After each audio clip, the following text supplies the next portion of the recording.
Republicans are now bragging about diversity, quite literally in a room full of white people, mostly white men.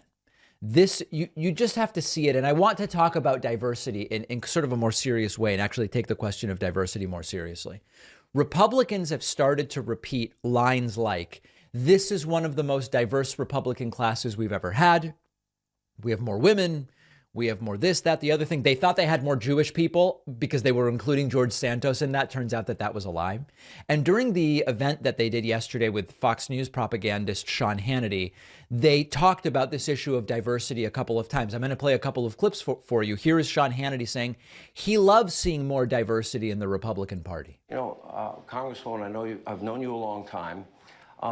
One of the things I'd like to see, and I'm seeing, is more diversity in the Republican Party. To me, the Democratic Party is the party of coastal Okay, I think elites. Coastal elites, yes.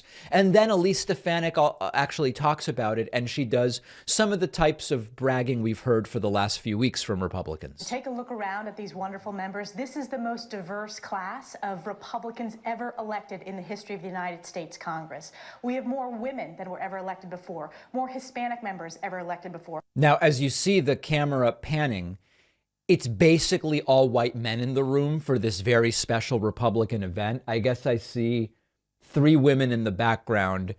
Someone pointed out that there's one guy that maybe is Hispanic, but okay, you get the point.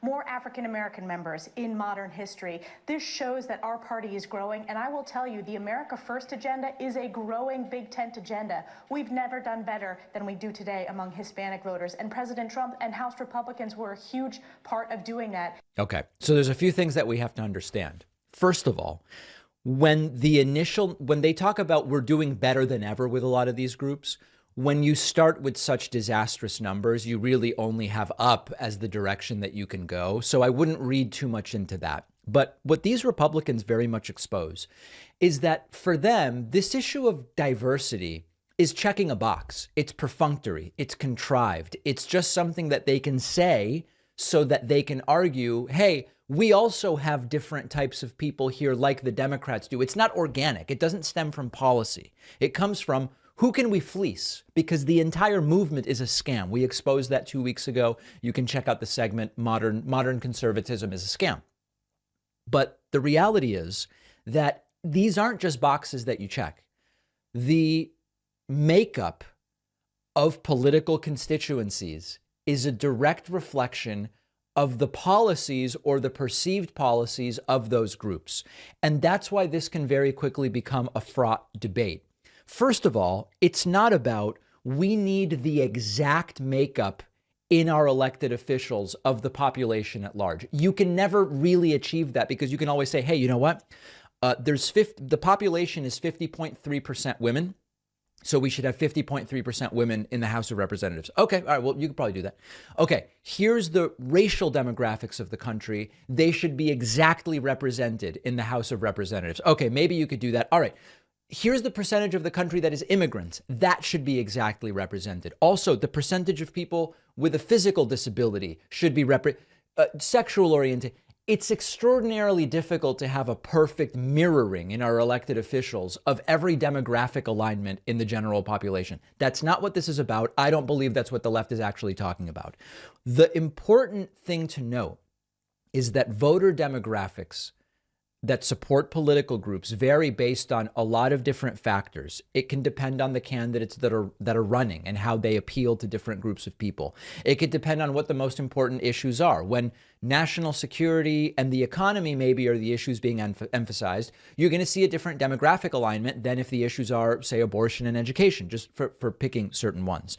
But what we see is that overwhelmingly there is very little diversity in the Republican Party. Now, I know Trump does these events and he puts Blacks for Trump on the stage behind him, and it's all very stage managed, for lack of a better term. But roughly speaking, somewhere between 89 and 93% of Black voters vote for Democrats. 93% voted for Joe Biden based on exit polls.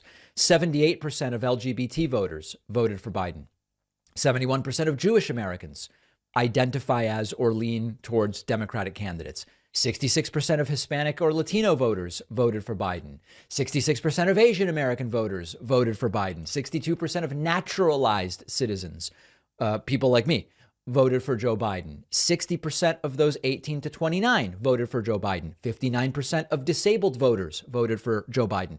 55% of women. Okay, you're getting closer and closer to 50-50.